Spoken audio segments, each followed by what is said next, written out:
folks, I'm Dutch Doll. I'm the host of Dutch Doll Discussions. How we doing today? You made it to Friday. A couple more hours, and you have the weekend. Isn't that great? Isn't that great? 2 days off to yourself to do whatever you want to unwind and relax.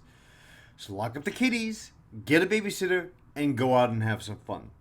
Today we're going to be talking about these guys. And we're going to be talking about these guys. And a rivalry that's been going on for the last 47 years between the two titans of New York City. But first, at a request from everybody else, we need a word from our sponsors, and here they are.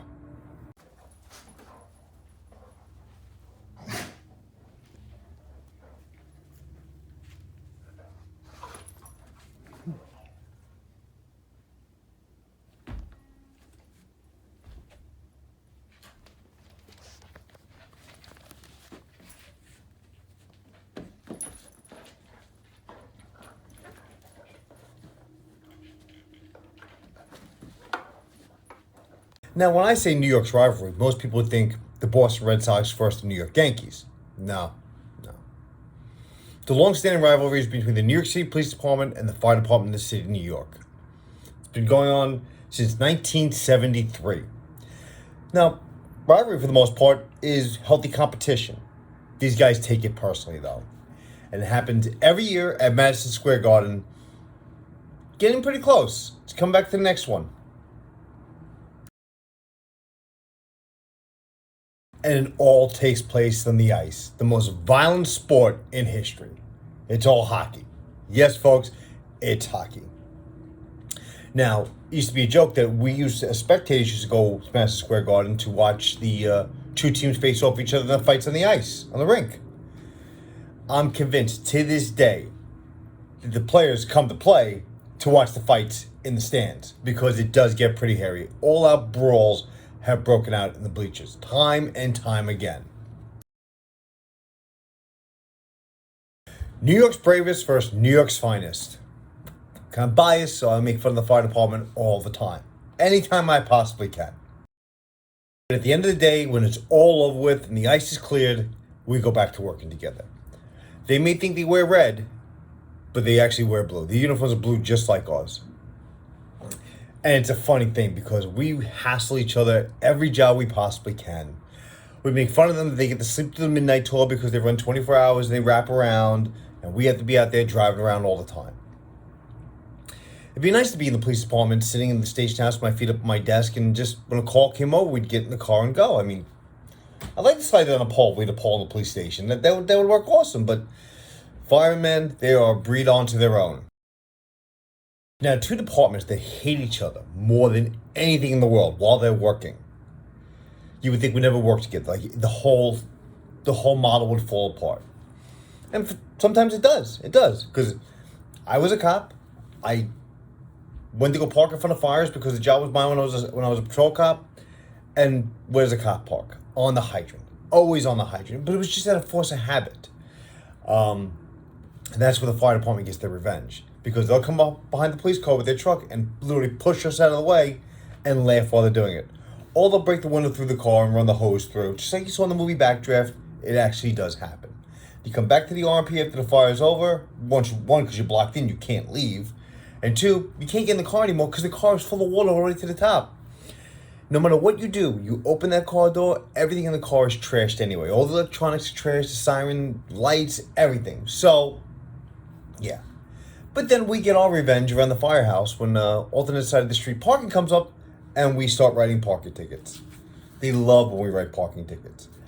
And they come running out of the firehouse. Whoa, bro, I don't stop you in the middle of a fire. This is official police business. You're not parked in the right area. So I got to write you. The ticket goes on the car and we go on our day. It does make it for some precarious argument. And it fuels the fire for the hockey game. Not only do we have the hockey game, we have rugby, baseball, soccer, football. I think that's it. Pretty sure that's it. There might be an NYPD golf team for right now, but softball teams, stuff like that for the older guys and whatnot. So everybody gets to participate in the rivalry for some time. I mean, hey, the Army's got the rivalry against the Navy, right? Every year I watch the Army Navy game. It's a great time. It is a great time. The Marine Corps has their own rivalry with the Army, but they both wear green too. So when the going gets tough, the tough get together and they try to solve the problem as best they can. It's all taking ball busting to an extreme. I mean, guys in the locker room, they bust each other's balls constantly, but we don't want to see anybody hurt, and we don't want to see them hurt. They don't want to see us hurt. Many a time, I have a patrol cop and rolling on the floor with a perp, and a fire engine pulls up, the fire engine clears out, and they help the cop take the guy into custody. It happens over and over and again. It's just, sometimes we think we're invincible, and we know we're not. We wind up being like this guy. My other chance of humor. I mean, come on. You put the gun belt on, you put the badge on, you put your vest on, you think you can go out there and conquer the world, but guess what? When it's 20 against 1, you're not going to win. You're not going to win. And the firehouse is close, they will empty out the firehouse for you. They would definitely come to your aid. So, here's all history in the New York City Fire Department. They can trace their origin back to 1648 and officially became the model that we know now in 1865 with the establishment of Engine Company Number 1. But didn't become known as the FDNY until 1970. Became a paid department in 1865. In 1998, Brooklyn gave in and finally joined the city charter to become New York City. Brooklyn was out. We always called it Brooklyn's folly because Brooklyn should never have been part of New York City. We were an entity unto ourselves, and we were happy. But mistakes were made, and somehow they got us. And now we got sucked into the city. They think when you think you're out, they pull you back in. Yeah, well, that's New York for you. To the fire department's dismay and their disbelief and their just sheer not trying to accept it, the New York City Police Department can trace its origins back to 1625. Sorry guys, we were here first. It's our city. Possession is 9/10 of the law. Go climb a ladder and save a cat up a tree, alright? Alright. In 1818, New York City adopted the London police model of policing, which means we became more organized. In 1845, excuse me, I skipped a year. In 1833, we went into uniform. Those uniforms with the gray hat, the big gray hats, those are the ones we wore. In 1845, the first patrol guide was published. Rules we actually had to follow. Or be guided by.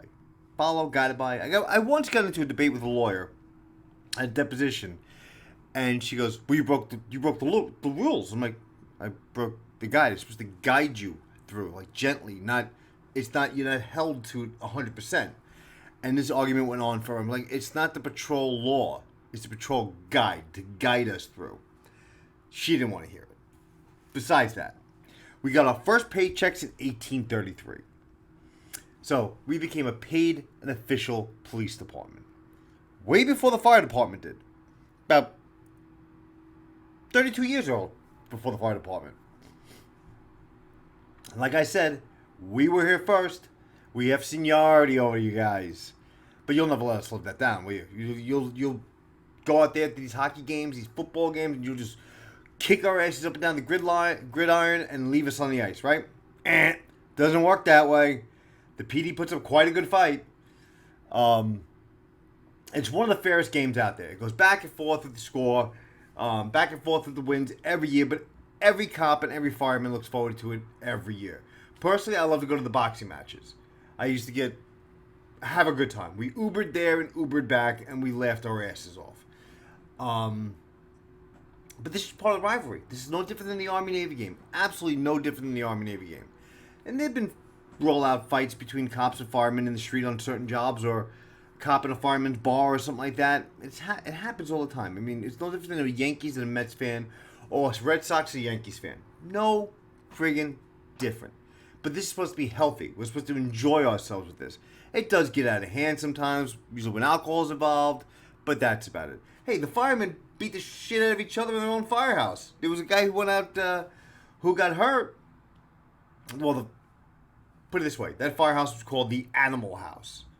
And a fireman wanted him getting blinded in one eye. So, not only is there a rivalry between the departments, there's a rivalry between individuals in the firehouse. This is an alpha male job. Absolutely an alpha male job.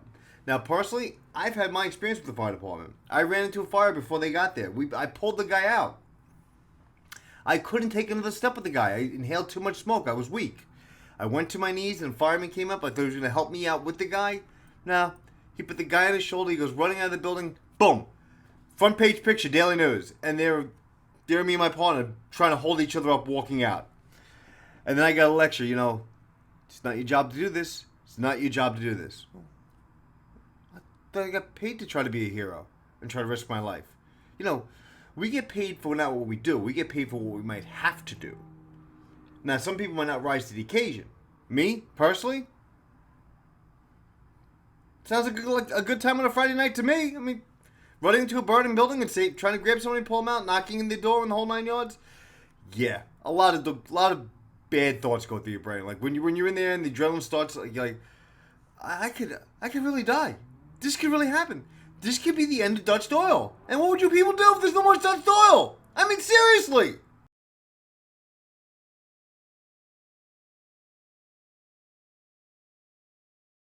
Then I'm sitting on the staircase of this house, this apartment building, right, the stoop. If you're not from New York, I didn't even know how to explain stoop to you people. But I'm sitting on the stoop, right? EMT's there, but they work for the fire department. They're part of the fire department. They're there too. And she walks over and she hands me a bottle, like a bottle of water, I thought it was. So I start chugging this, and it's distilled water. I mean, listen, you can drink distilled water. I just wasn't ready for it. Start spraying it all over the place. I start cursing, trying to catch my breath, coughing like a lunatic. Yeah, it wasn't a fun time that night. And I looked at the fireman, and he looked at me like something like this.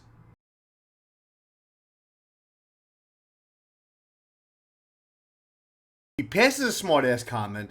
Me and my partner were looking at our shoes right there, trying to catch our breath because we were covered in soot from head to toe.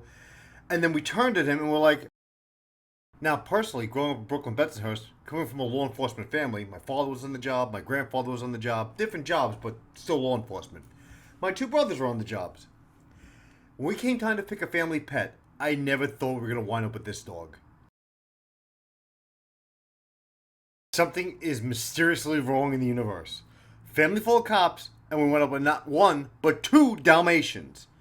Now, in 1648, when the origins were traced back to the beginning of the fire department, they were volunteer. Now, we have some volunteer fire departments in New York. We have Breezy Point, Richmond. There was a volunteer firehouse out in Staten Island. We have Roxbury, volunteer house in Queens, along with Breezy Point. They're like the last three remaining volunteer firehouses in here. Now, I spent some time down in Breezy Point. I was a volunteer there, too. I had my chair fires on the job, and I took every engine course I could so I wouldn't be winding up inside a burning building ever again by choice. The building was on fire and I was in it, I knew how to get out. If it was a small fire and I can get in and get somebody out real quick, I'd do that. So I became the MPO, the motor pump operator. And I started doing research on Dalmatians because now there's somebody always with the truck. Always. He's operating the pump. So nobody ever gets to come up. The crowd doesn't get to come up while everybody's busy and start taking things off the fire truck. Dalmatians were introduced because at one time people thought Dalmatians were deaf. They were born deaf. They're not born deaf. They're just stubborn dogs.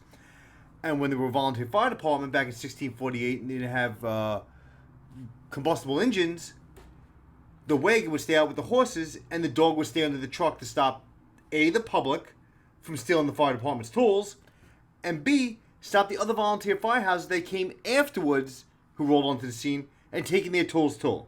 So the dogs were there for a reason. Now, I've been to a lot of firehouses because when you're on patrol and you need a bathroom, the safest place to go is a firehouse. I thought so.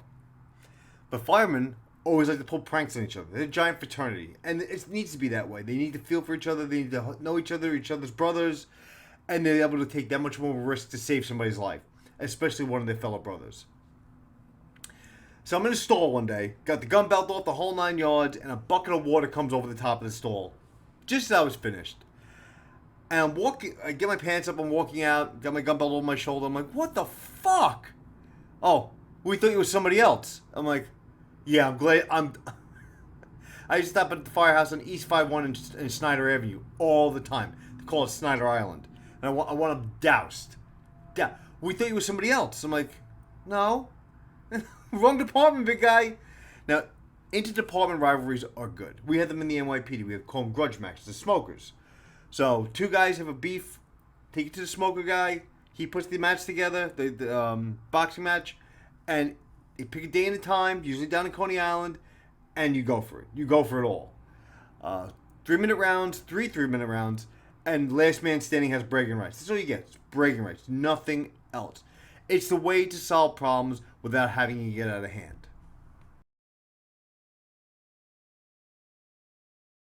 Sometimes these go outside of the department. Either NYPD or FD. They have their own version of the smoker.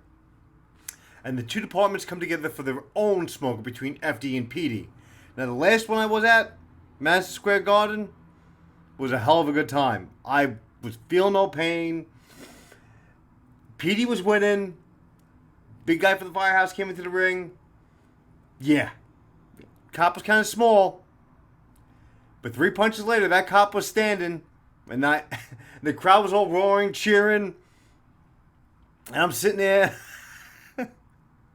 Everything quiets down. I scream out the top of my lungs, "Now wrap your hose around that, you asshole!" And everybody just started laughing their asses off. Maybe because of the timing. Maybe because it was funny. But, listen, no matter what, we all had a good time that night. That little guy didn't have to buy beers for some time at that bar. I swear to Christ. Folks, I'm Dutch Doyle. I was here to show you there's a healthy rivalry between the two departments, and we still get along, and we still work together every day. I want you guys to enjoy your weekend. I'm Dutch Doyle. These are my discussions.